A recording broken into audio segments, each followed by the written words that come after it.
생각해 보면은 우리 영적으로 보게 되면은 하늘나라와 이 세상 이 차이는 공간적인 차이가 아니라 아주 질적인 차이가 분명히 있는 것 같습니다. 그런데 이게 비슷해가지고서 그냥 혼동을 할 수가 있어요. 오늘 저는 본문에서 그거를 좀 찾아보려고 합니다.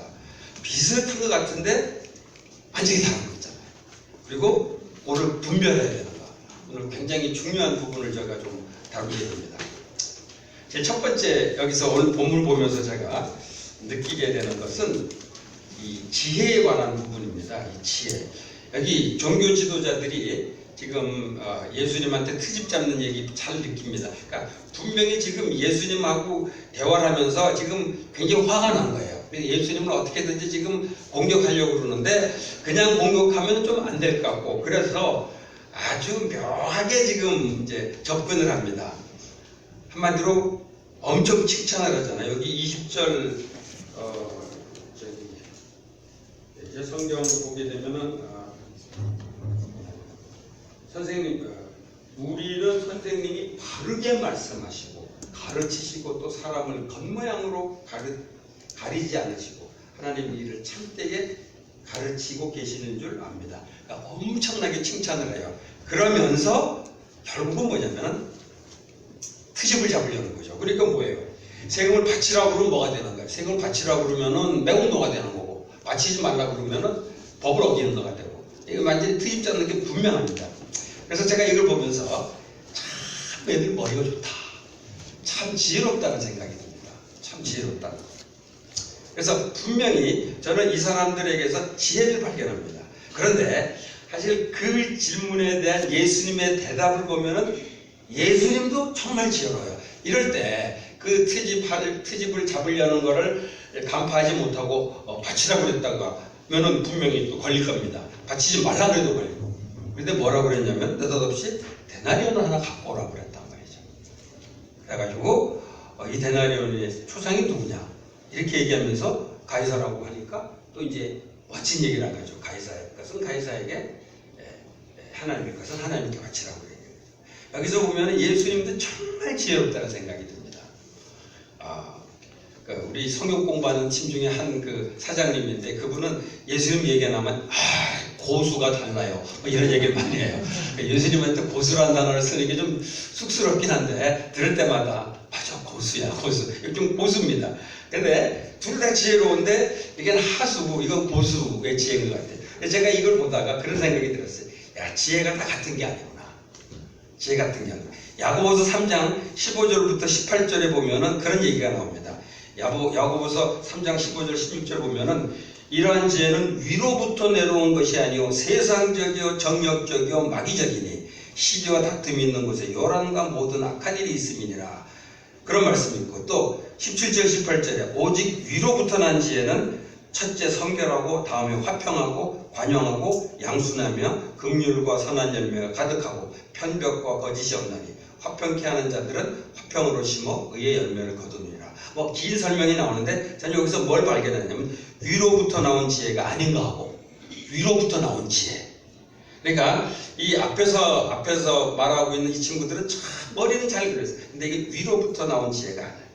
이건 어떻게 보면은 사람들을 말하자면 그러니까 트집을 잡으려는 거고 그리고 또 사실은 진실치 못해요. 말하는 거 보면 완전히 이게 겉과 속이 다른 얘기 아니에요. 이런 지혜가 있는 반면에 예수님의 지혜는 정말 이 상황에서 말하자면 그들의 그 일종의 트집에 빠지지 않는 정말 그 지혜를 보게 됩니다. 그래서 저는 이 두 지혜를 보면서 우리가 살아가면서 지혜가 필요한데 자칫 잘못하면은 이 아까 이 종교 지도자들의 이런 지혜를 사용할 수가 있다는 거죠. 우리 교회에서도 그렇습니다. 교회에서도 굉장히 머리를 쓰는데 그 머리를 쓰는 거가 사실은 이런 지혜일 수가 있다는 거죠. 요즘 우리 한국 교회에서 일어나는 많은 문제들이 바로 이런 것 같아요. 이런 지혜를 써갖고 뭔가 문제를 풀어가려고 하다가 굉장히 문제가 많이 생기는 걸 보게 됩니다. 그러나 지혜는 필요해요. 그래서 예수님이 하신 말씀 가운데 중요한 말씀이 있잖아요. 뱀같이 비둘기같이 순결하고 뱀같이 지혜로우라. 그런데 사실 그 얘기 들을 때마다 왜 지혜로우라고 그냥 그러지 뱀같이 그래갖고 조금 이제 부담스럽잖아요. 근데 거기서 뱀같이 지혜로우라는 말은 바로 이런 지혜를 말하는 것이 아닌가 생각합니다. 그래서 우리가 어떤 문제를 해결하기 어려울 때 분명히 지혜가 필요합니다. 그런데 이게 사람의 지혜인지 세상의 지혜인지 이게 정말 하나님이 주신 지혜인지를 돌아봐야 된다.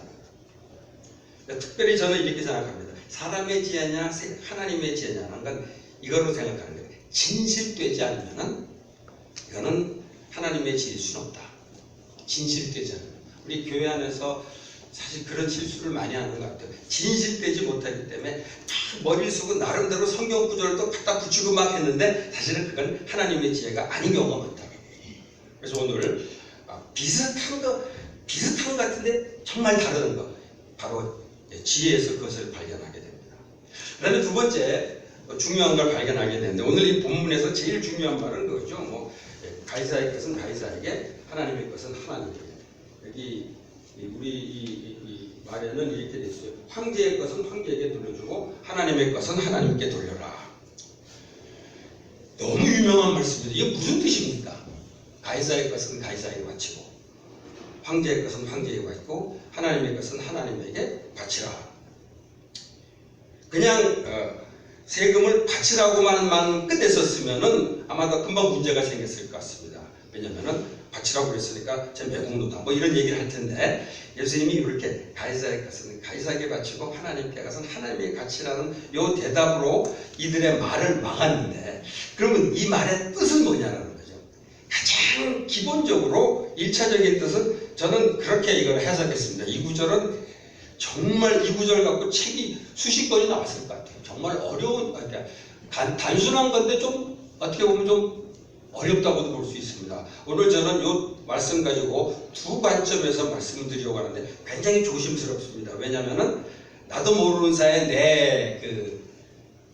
내 개인 의견이 들어갈 수도 있겠다라는 생각이 들어서 그런데 하나님도 이해해 주실 겁니다. 왜냐하면 너무 간단한 말씀인데 너무 풍성한 내용을 담고 있기 때문에 해석하는 과정에서 조금 실수하는 거를 하나님 좀 이해해 주시지 않을까 생각하면서 여러분들하고 나눕니다. 저는 이 말씀 보면서 그런 생각을 했어요.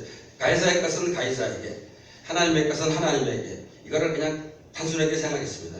세금 낼 건 세금 내고 헌금 낼 건 헌금 내라. 뭐 이렇게 그냥 아주 간단하게 얘기했습니다. 그러니까 한마디로 세금 내라는 겁니다. 한마디로 세금 내는 것은 사도 바울이 로마서 13장에서 아주 정확하게 강조했죠. 로마 제국이 분명히 하나님을 경외하지 않는 정부지만은 그 정부의 권위에 대해서 복종하러 가면서 그 정부가 요구하는 세금을 제대로 내라는 얘기를 했습니다. 예수님이 여기서 가이사의 것은 가이사에게 바치라는 것과 맥을 같이 하는 거죠. 로마서 13장 7절에 보면 이런 표현이 나옵니다. 조세를 바쳐야 될 이에게는 조세를 바치고 관세를 바쳐야 될 이에게는 관세를 바치라. 그러니까 세금 철저하게 얘기합니다. 그래서 정부가 혹은 국가가 하나님을 경외하지 않는다고 해서 그 정부가 요구하는 것을 부정하는 것 바람직하지 않다라는 겁니다. 그러니까 이 사회의 질서를 지키기 위해서는 나라의 법을 지키고 나라에서 내라는 세금을 내라는 그게 이제 여기서 얘기하는 겁니다. 그러면서 동시에 하나님의 것은 하나님에게 돌려드리라. 저는 이거를 아주 문자적으로 그냥 헌금으로 한번 해석해 봅니다. 헌금을 해석해서 그러니까 이렇게 될 수 있죠. 그러면은 여기서 굉장히 조심스럽습니다. 그러면은 우리가 헌금할 때의 자세가 세금 낼 때의 자세하고 어떻게 달라야 되냐. 근데 이거를 비슷하게 생각할 수도 있습니다. 여기서 제가 지금 말씀드리려고 하는 거예요. 그러니까 세금 내는 자세하고 헌금 내는 자세가 결국은 비슷한 자세로 하게 되기가 쉽다라는 거죠. 무슨 얘기를 하려냐면은 세금은 우리 국민의 뭐라고 그러죠? 국민의 의무라고 그러죠. 헌금은 크리스찬의 의무인가요? 이게 좀 이거 여기서 내가 조금 걸리는 것 같아요. 우리는 당연히 의무라고 합니다. 그래서 11조는 교인의 의무다 그러고 어느 교단에서 그런 얘기까지 했었어요. 11조를 낸 사람만 뭐 투표권을 준다 뭐 이런 얘기까지 나왔었어요. 근데 그게 과연 성경적이냐는 거. 난 그거에 대해서 굉장히 당황스럽더라고요. 그 얘기를 들으면서. 언젠가 제가 어느 교회, 미국에 있을 때 어느 교회 이제 전도사로 있었는데 장로님이 정말 똑똑하신 분이에요. 그분은 뭐 그런 장로님이 오늘에는 없으리라고 생각합니다. 똑똑한 분은 많이 있겠지만, 근데 그분이 뭐냐면은 초신자가 왜 교회에서 헌금을 내라고 그러냐. 근데 그분이 대답을 하는데 내가 대답 듣다가 너무 당황스러웠어요. 뭐라고 대답하셨냐면은 아주 인자한 표정을 지면서 세상의 모든 모임, 하다못해 동창 모임에도 회비가 있지 않습니까? 그것도 모임이니까 운영되려면 회비가 필요하다. 근데 여기 듣고 있다가 너무 흥분이 되더라고. 그 내가 거기서 끊을 수도 없고, 아니까 회비래, 회비. 근데 그 얘기 듣고 그분이 거기 끄떡이고 주변에 있는 사람도 아무도 말하지 않는데 제가 옆에서 사실은 아닙니다라고 했었어야 되는데 그 장로님 앞에서 그럴 수는 없고 속으로 그냥 하고서 말았었어요. 교회를 회비로 가르치는 거예요. 정말 이게 위험한 겁니다. 근데 회비로 생각지는 않지만 또 거의 비슷하게 이렇게 가르칠 수도 있어요. 세금으로. 세금처럼. 우리가 세금이 의미니까 교회도 헌금도 의미다. 교회의 역할을 하려면 세금을 받지. 그리고 이렇게 표현하는 분들도 있어요. 거의 뇌물로 표현하는 분들도 있습니다. 하나님 앞에 들어야 복 받을 걸. 이건 거의 뇌물입니다. 이게 정말 나는 그런 얘기 들을 때마다 그래서 헌금이 회비냐, 세금이냐, 뇌물이냐? 아니죠. 헌금은 그냥 하나님께 대한 감사의 표현을 하는 겁니다. 그러니까 사실 뭐 12, 10분의 1이 어쩌냐 이런 얘기 나올 때마다 저는 마음이 답답합니다. 그래서 이런 얘기 많이 하잖아요. 10분의 1 얘기 나오면 항상 11조 얘기 나오면 제일 많이 나오는 게 세금 전에 10분의 1이냐 세금 빼고 10분의 1이냐 그거 항상 물어볼 때마다 제가 주는 성경 말씀이 고린도후서 9장 말씀이에요. 뭔지 아세요? 마음에 정한 대로 할지니 이거예요. 네가 세금 후로 정하면 그렇게 정하면 되고 세금 편으로 정하면 세금 편으로 정하면 되고 그리고 10분의 1로 정하면 10분의 1로 정하면 되고 10분의 2로 정하면 되고 아까워서 10분의 0.5로 하면 그렇게 하나씩 분명히 가르쳐줍니다. 그러니까 사실은 우리가 헌금을 할 때의 자세가 여기 지금 저는 여기 이 말씀을 갖고 조금 이렇게 삐져나갔는데 비슷한데 이게 너무 다르다는 거. 그걸 우리가 좀 알았으면 좋겠다. 하나님 앞에 세상에 세금 내리는 거는 정말 의무입니다. 그러니까 우리 제대로 드려야 돼요. 그런데 하나님께 헌금을 할 때는 자세가 이거는 달라야 되지 않나. 그 다음에 저는 오늘 세 번째 굉장히 좀 중요한 얘기를 말씀을 드리고 싶은데 이 부분은 제가 굉장히 조심스럽습니다. 이 말씀이죠. 가이사의 것은 가이사에게 하나님의 것은 하나님에게 드리라. 이 말씀이 옛날부터 어떤 말씀에 적게 됐냐면은 정치와 종교를 분리하는 그런 거에 이제 많이 사용된 구절이죠. 그런데 그래서 지금 우리 미국이나 이제 서양 기독교 전통이 있는 국가에서 지금 공적인 영역에서는 종교적인 요소를 완전히 배제를 하는 것을 원칙으로 합니다. 물론 조금 차이가 있어요. 제가 미국에 있을 때 미국의 남부 바이블 벨트에 어느 대학교 주립대학교 졸업식을 참여했는데 목사님이 찬송을 인도를 하더라고요. 굉장히 특이했어요. 근데 왜냐면 거기는 바이블 벨트이기 때문에 워낙 기독교인들이 많아가지고 그 속에 조금 들어가는데 지금은 거의 그게 불가능할 겁니다. 그런데 요즘 저 얘기를 하더라고요. 트럼프가 기독교적인 요소를 집어넣으려고 지금 그러고 있어요. 그러니까 우리 또 교회 미국의 복음주의 쪽 사람들은 그래서 트럼프를 굉장히 지금 굉장히 좀 지지하는 대죠. 왜냐면은 이 기독교적인 요소를 여기 집어넣으려고 하는데. 근데 지금 뭐 미국도 그렇고 특별히 지금 프랑스 같은 나라는 제가 지내보면서 느낀데 절대로 못해요. 그러니까 이 전도 절대로 못합니다. 그러니까 공적인 영역에서는 종교적인 것을 철저히 배제하는 거.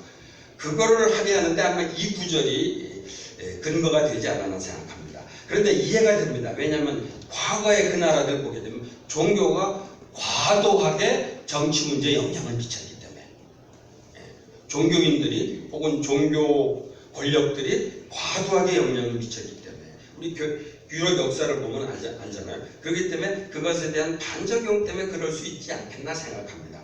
그런데 저는 이제 이런 걸 보면서 정치와 종교의 영역이 분리가 되는 것은 분명히 인정하지만은 그러나 이게 예를 들어서 정치에 대한 비판을 금하는 것, 우리 크리스찬으로서 그러면 정치에 대해서 비판을 금하는 것, 그건 아니라고 생각합니다. 그러나 얼마든지 요즘 우리 사회에서 이게 굉장히 지금 심각한 이슈가 되는데 정부에 대해서 못마땅하게 생각하는 분들이 많이 비판을 합니다. 그런데 크리스찬은 그래도 되냐 안 되냐? 저는 개인적으로 얼마든지 하나님 말씀에 비추어서 비판을 할 수 있다고 생각합니다. 그런데 요즘 제가 제일 걱정이 되는 것은 이겁니다. 여기서부터는 정말 중요한 얘기입니다. 정부가 하는 것이 하나님의 뜻에 맞지 않았을 때 우리 얼마든지 크리스찬으로 비판을 할 수 있습니다. 그런데 우리가 그 비판을 할 때 굉장히 조심스러운데 우리가 비판하는 것이 정말 기독교 신앙인지 우리가 가지고 있는 이념인지를 구별해야 된다는 거죠. 여기서 가이사의 것은 가이사에게, 하나님의 것은 요거를 혼동하지 말아요.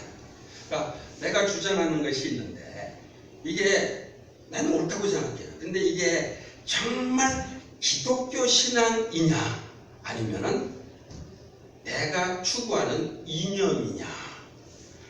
예를 들어서 저는 나름대로 사람들이 우리나라의 좌파 이념, 우파 이념이 있단 말이죠. 사람에 따라 있습니다. 그러면 우파 이념을 가진 사람이 있을 수 있어요. 그러니까 모든 사람이 똑같은 이념을 가질 수는 없어요. 그러니까 어떤 사람은 조금 좌파적인 이념을 가질 수 있고 어떤 사람은 조금 우파적인 이념을 가질 수 있고. 예를 들어서 우리 지금 사무실에서 같이 동역하고 있는 목사님인데 저하고 신앙이 똑같습니다. 근데 이념 스펙트럼이 좀 달라요. 우리 그 목사님은 철저한 노사모입니다.